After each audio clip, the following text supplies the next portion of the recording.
melegakan sakit perut, jerit deret, senam dan mabuk perjalanan.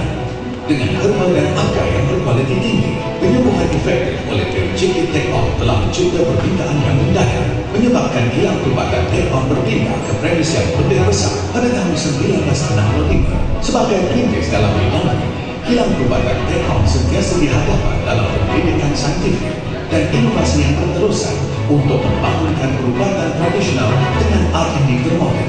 Demikian, muncullah pil herba, rumusan ubat yang sungguh mujarab untuk melegakan kepanasan badan. Sejajar dengan permodenan dunia, syarikat turut menghasilkan pil topik khusus untuk lelaki dan wanita yang mengejar masa.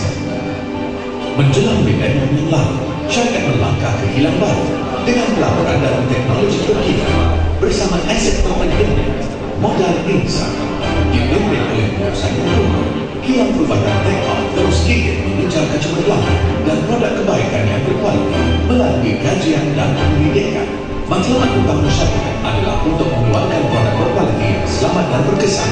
Peralatan kawalan kualiti terperinci digunakan di dalam makmal untuk menganalisis dan mengesan unsur-unsur dalam herba. Piawaian kualiti dijalankan oleh ahli farmasi dan ahli kimia yang berpengalaman Take-On. Dalam proses pembuatan, herba dan bahan mentah dipastikan menjalani pemeriksaan mikroskopik sebelum diluluskan oleh Jabatan Kawalan Kualiti. Herba kemudian dibasuh, dipukul, dan dikeringkan sebelum ianya dihantar ke Jabatan Penghancuran. Seterusnya, herba dibawa ke proses campuran dan diramas untuk dimanfaatkan dalam aliran untuk pembuatan pil. Ianya berhasil dikeringkan dalam ketuban sebelum ianya dikirim. Pil-pil ini seterusnya melalui proses standar. Sebelum ujian elektronik dengan produk dijalankan oleh Jabatan Kawalan Kualiti, kualiti produk diuji dengan teliti sebelum dibungkus, dibarcode dan ditutup dengan selamat. Dengan ini, pengguna pasti mendapat produk kesihatan tulen serta jaminan penyembuhan. Produk seterusnya dibuatkan ke stok, sedia untuk menghantar ke peredaran Take-On yang meluas. Dengan keupayaan bilangan yang cekap, disokong oleh R&D yang agresif, Take-On memperluaskan rangkaian produknya dengan kemajuan GMP standard.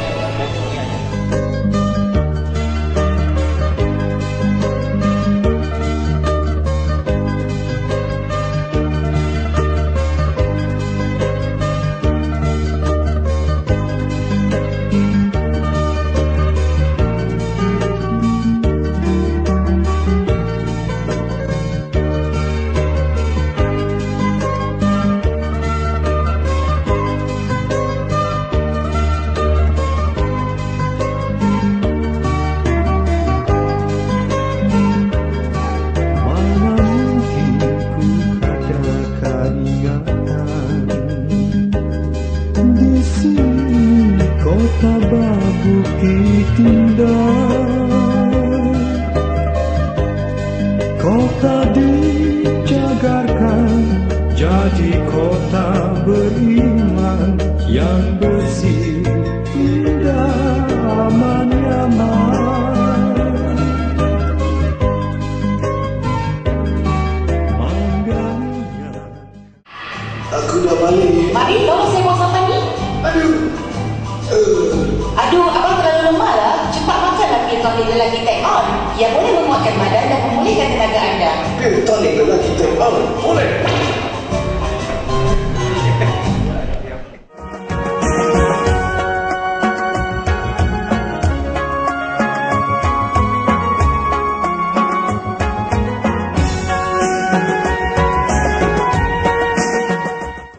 Gelang ni sudah 70 lebih tahun. 70 tahun lebih. Memang sudah lama lah di Malaysia lah. Ibu-ibu, bapak-bapak sekalian. Okay, saya Nilim. Saya kemis, di Take-On Medical Factory. Okay. Jadi bagi produk-produk kami, sebelum kami pasarkan, kami perlu menjalankan analisa, ujian. Ujian yang ditetapkan oleh Kementerian Kesihatan Malaysia. Jadi produk-produk yang kami ekspor ke Indonesia juga kami semua ada jalankan analisa. Jadi kat sini ialah bahan-bahan mentah. Ini semua bahan-bahan mentah. bahan-bahan herbal yang digunakan untuk menghasilkan produk kami, terutama pil cikit. Okay. Jadi dalam produk ini 100% kandungan herbal semua, okay. 100% herbal. Okay. Jadi kami tak perlu minta apa-apa logo halal tak halal, sebab ni semua tumbuhan daripada tumbuhan. Okay. Okay. Bagi produk kami itu, sebelum kami pasarkan, kami perlu menjalankan 5 langkah ujian. Okay. Yang pertama, ujian penentuan. Okay. Sama ada benda yang dibuat di production tu betul atau salah. Okay. Misalnya hari ini dia buat pil cikit, okay. Adakah dia benda tu betul atau salah? Okay. Yang kedua, yang kena kami jalankan ialah ujian fizikal. Okay. Maksudnya dalam bungkusan ni berat kandungan, okay, pil dalam ni berapa, okay. Kemudian pil-pil tu diameter, okay, dia punya diameter berapa besar. Kemudian kandungan air di dalam produk ini, okay. Dan masa yang digunakan untuk dia larut dalam air, yang tu kita kandung dalam ujian fizikal, okay. Yang ketiga tu kami akan jalankan ujian steroid, kandungan steroid. Okay. Mengikut Kementerian Kesihatan Malaysia, bagi ubat-ubat herbal tidak boleh masukkan herbal steroid ke dalam produk itu. Okay. Steroid itu dia mempunyai kesan rawatan yang cukup baik, tapi dia mempunyai kesan sampingan yang besar. Ya, kesan sampingan yang cukup besar. Okay. Jadi kan kami perlu tentukan sama ada dia tu mengandungi steroid atau tidak. Okay, iaitu langkah yang ketiga. Langkah yang keempat tu kami perlu menjalankan ujian mikrob. Okay, ujian mikrob. Okay, mikroorganisma ke dalam produk tu. Okay, berapa banyak yang perlu, tidak boleh melebihi limit dia. Okay, dan kemudian ada 4 jenis mikrob patogenik. Patogenik itu maksudnya berbahaya kepada kita. Okay. Patogenik. Jadi ada 4 jenis. Okay. E. coli, Salmonella, spesies Pseudomonas aeruginosa, Staphylococcus aureus. 4 jenis mikrob yang perlu dibuat analisa. Okay. Dan result tu tidak boleh langsung, satu pun tak boleh wujud dalam produk itu. Ujian logam-logam berat. Okay. Heavy metal test. Okay. Ya. Lead, mercury, arsenik, cadmium dengan copper. Okay, yang tu semua. Plumbum, okay, mercury, arsenik, okay, lead dengan cadmium. Okay, dan ke-5 tu dia mempunyai limit yang ditentukan, okay, boleh dia ada satu limit, tak boleh lebih daripada limit itu. Okay, misalnya lead tidak boleh lebih daripada 10 ppm. Okay. Copper tu tembaga. Okay. Tembaga tu tidak boleh lebih daripada 15 ppm. Okay. Kemudian arsenik tu tidak boleh lebih daripada 5 ppm. Mercury tidak boleh lebih daripada 0.5 ppm. Cadmium tidak boleh lebih daripada 0.3 ppm. Yang tu semua limit tu ditentukan oleh British Pharmacopoeia yang digunakan oleh WHO. Okay, yang tu limit-limit tu. Saya ingat di Indonesia pun serupa juga. Okay, limit tu semua.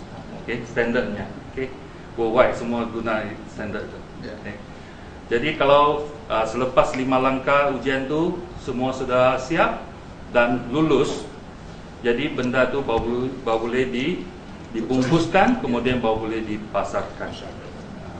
Jadi di sini ialah makna utama yang kami jalankan ujian fizikal. Okay, ujian fizikal. Yang tadi saya tunjukkan yang ni bahan-bahan mentah.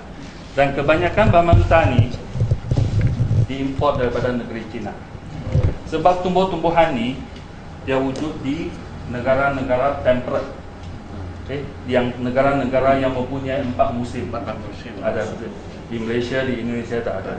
Okay, ada yang ni saja, buah pinang. Pinang.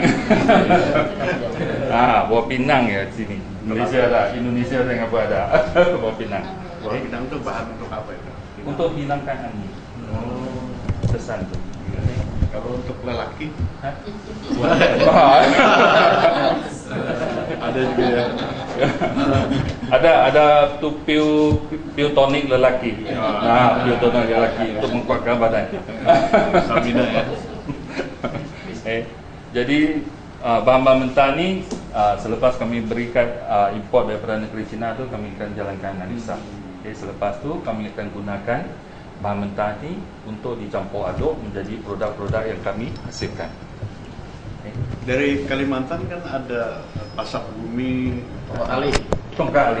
Kalimantan Tapi sini kami tak hasilkan tongkat ali. Di Malaysia memang dia ada tongkat ali dengan kacip Fatimah.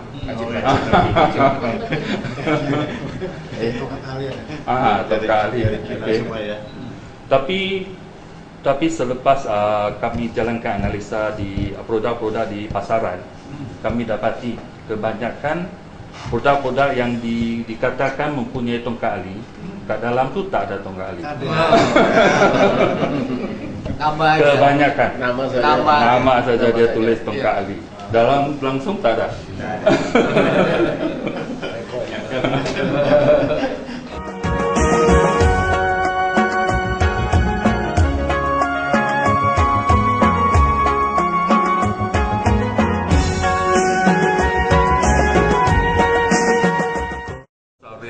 coli, Pseudomonas aeruginosa. Yang keempat ni langsung tak boleh wujud dalam produk. Kalau ada satu yang wujud, seluruh batch tu, kelompok tu kena hapus. Kena buang. Ya, kena hapuskan. Jadi kami kena jalankan ujian. Pastikan keempat ni tak wujud langsung, tak ada langsung. Kemudian yang ni ialah FTIR, kami menjalankan untuk ujian penentuan sama ada benda tu biji kah atau benda-benda apa. Yang ni FTIR.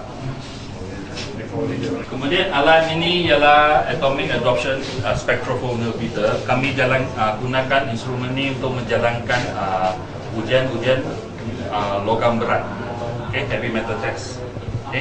Yang tadi saya katakan ada 5 jenis logam berat yang perlu dianalisa. Lead, copper, mercury, arsenik dengan cadmium.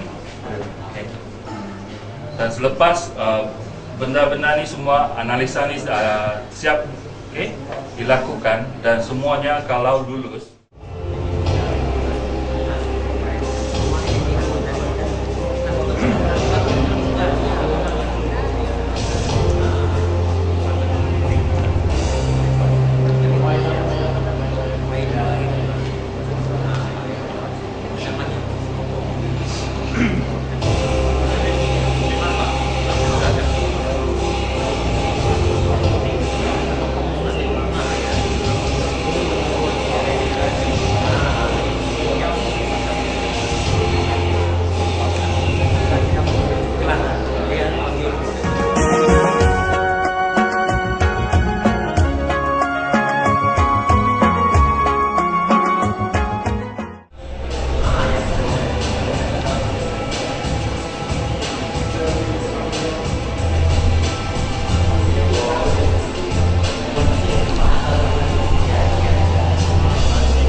Banjar TV dimanapun berada, sore hari ini di kota Penang, senang sekali kami dari Banjar TV ekspedisi bukuan Pulaan di Malaysia bertemu dengan Mr.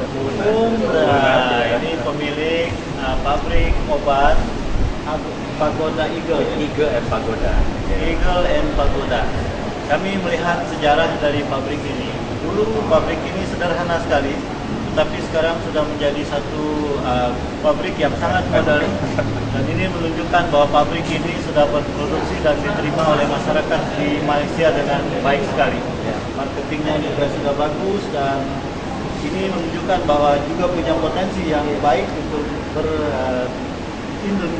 berdagangkan di Indonesia. Nah, Mr. On mungkin boleh cerita sedikit bagaimana ini sekarang berapa saudara yang mengelola atau ada enam saudara, sama itu bapak untuk mengendalikan itu pabrik on lah ini ya. Memang pabrik ini sudah lama di Indonesia, 70 tahun lebih. 70 tahun lebih sejak dulu Datuk saya dari Cina. Itu. Ya. Saya dan kawan-kawan berdiskusi merasa senang sekali bisa dapat berguru bagaimana seorang datuk datang dari negeri Cina ke Malaysia lalu berdagang obat kecil-kecil dari kecil-kecil sampai tahap sekarang ya. Dan pemirsa Banjar TV, ini adalah produk obat yang terbuat seluruhnya dari herba jamu ya. Obat organik dan sangat bermanfaat untuk beberapa penyakit, macam-macam penyakit apa saja. Terus sakit perut, mual, ya ciri masuk angin ya. Kita senang sekali dapat melihat sebuah mesin yang berproduksi secara modern menghasilkan obat-obat yang sangat disukai oleh masyarakat di Malaysia juga. Dan untuk itu kami bersama kawan-kawan sahabat-sahabat dari Banjar TV mengucapkan terima kasih atas kesediaan kami datang dan melihat apa yang dikerjakan diproduksi oleh pabrik Muda Eagle Brand. Tapi untuk masyarakat Kalimantan di Indonesia ini sudah ada di pasaran juga. Jadi produk bisa dibeli toko-toko obat di apotek. Warung-warung sudah ada. Memang Pak Kris itu lama jadi agensi di Banjarmasin lah. Makin terima kasih. Baik, memang obat ini sahabat-sahabat Pulaan Buruhan Banjar TV sudah juga dipasarkan di Indonesia. Di mana-mana ada toko obat, khususnya toko obat yang berdagang obat-obat dari Cina. Obat-obat ini juga sangat mudah didapatkan. Bagi masyarakat kita di Indonesia, sebenarnya obat-obat seperti ini sudah lama disukai. Misalnya macam puyer-puyer, macam-macam herbal. Nah, kami berharap bahwa obat ini juga bisa mengurangi kecemasan. Dalam situasi orang perlu bagaimana bisa mengobati dirinya, obat ini tentu bisa membantu. Hasil semula jadi ya, obat-obat semula jadi. Yang paling menarik dan paling laku obat ini ternyata adalah obat yang menghilangkan rasa mual, mulas, kembung. Iya, kembung, masuk angin, kayak gitu makanya dikasih. Terima kasih. Ya, terima kasih ya. Ya, Selamat hari, Kristian di sana. Ya, terima kasih. Untuk Banjar.